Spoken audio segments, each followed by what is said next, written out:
Today's lesson is on equivalent ratios. How do we write equivalent ratios? Let's look at this launch. Your friend can't help but compare. During a game of stickball in the street, you notice him making all sorts of number comparisons.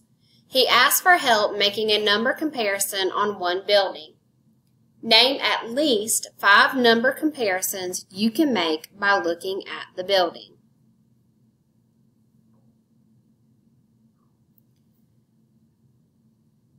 When solving for number comparisons, what we're doing is we're writing ratios based on what we see in the image provided.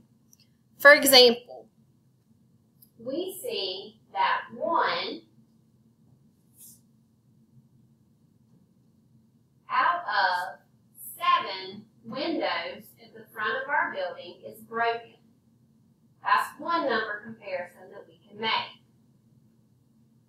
We could also say that there are 1, 2, 3 balconies compared to 1 door.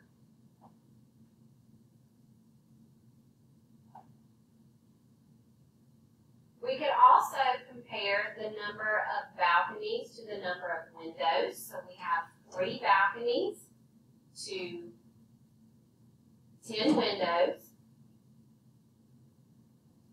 Or we could compare any other image that we see within our building just by looking at it. So again, with number comparisons, we are just comparing different numbers that we see by looking at the building for this example. What is a ratio and what are the terms of a ratio? A ratio is a relationship in which for every x units of one quantity, there are y units of another quantity. The quantities x and y are the terms of the ratio. You can use ratios to make comparisons. The ratio of the number of circles to the number of squares can be written in 3 different ways. And you can see that here we're comparing 2 circles to 1 square. And you can see the 3 ways that we can write those comparisons. For today's lesson, we will be using all 3 ways. Look at our first example. Write each ratio in 3 ways. Let's look at letter A together. The number of solid colored pool balls compared to the number of striped. So we're going to first count the number of solid colors.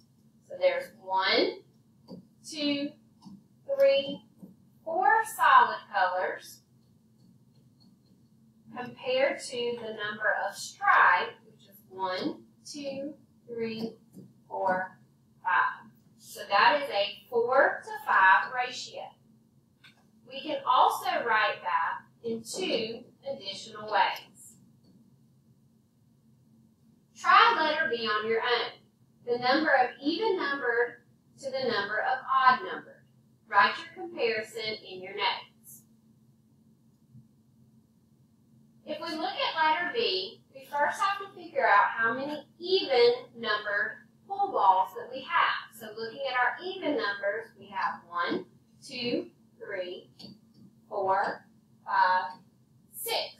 So we have 6. And then we have our odd numbers, which we see we have 1, 2, 3. So that is a 6 to 3 ratio. So again, we have 3 different ways that we can write the ratio comparing the solid colors to the striped and the even numbered to the odd. Write the ratio of the number of pins left standing to the number of pins knocked down in 3 different ways. Let's count our number of pins standing. 1, 2, 3, 4, 5, 6, 7. We compare that to the number of pins knocked down. 1, 2, 3. So here are 3 different ways to write our ratio. ratio. What are equivalent ratios? Ratios that represent the same relationship are equivalent. For example, here we're looking at our circles to squares. We see that we have one circle compared to 3 squares for our first item. Then we see for our next image, we have a 2 to 6 comparison, and our third image shows us a 4 to 12 comparison. The ratios 1/3, 2/6, and 4/12 are all equivalent. We can simplify these. So 4/12 simplifies to 1/3, and 2/6 simplifies to 1/3. So we see that there is a 1 to 3 relationship between the number of circles and the number of squares. You volunteer at an animal shelter and need to order supplies. You know that the ratio of kitten supplies to the adult cat supplies for each category is equivalent. Copy and answer the table in your math notebook. We first see that we can write a ratio looking at the number of bags of treats for the kitten and the adult cat. So we're going to begin by writing this ratio. So we have a 42 to 56 ratio. We can simplify this ratio to determine what our lesser terms would be and our greater terms would be. So we're going to begin by simplifying 42 over 56. I can divide both 42 and 56 by 7 to simplify this ratio. 42 divided by 7 is 6, and 56 divided by 7 is 8. So that means that there's a 6 to 8 ratio for the bags of food for the kitten and the cat. I can also see that I multiplied 6 times 7 to get 42 and 8 times 7 to get 56. So now I need to think about, how did I get 126? I know that the ratio of kitten cans of food is 126, but I still need to figure out the adult cat, so that's what I'm looking for. I know that I multiplied 6 times 7 to get 42, so I'm going to think about, what can I multiply 6 by to get 126? So I'm going to divide 126 by 6. 6 divides into 12 twice, that's 12. And 6 divides into 6 once. So that simplifies to 21.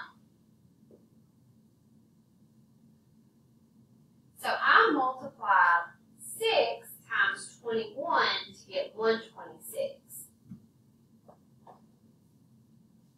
So I'm going to multiply, since 6 times 21 gives me 126, I'm going to multiply 8 times 21 to give me my denominator. 1 times 8 is 8, 2 times 8 is 16, so that would be 168. So there are 168 cans of adult cat food. Now let's make sure that all of our ratios simplify to the same form. We can simplify 6/8 by dividing by 2. 6 divided by 2 is 3. And 8 divided by 2 is 4. Let's look at our next one, 42 and 56. We first need to figure out the greatest common factor of 42 and 56. The greatest common factor of 42 and 56 is going to be 14. So I'm going to divide both of those by 14. 42 divided by 14 is 3, and 56 divided by 14 is 4. So that simplifies to 3/4. Now let's look at 126 and 168. If we divide by our greatest common factor, we will also see that this simplifies to 3/4. And since 42 is the greatest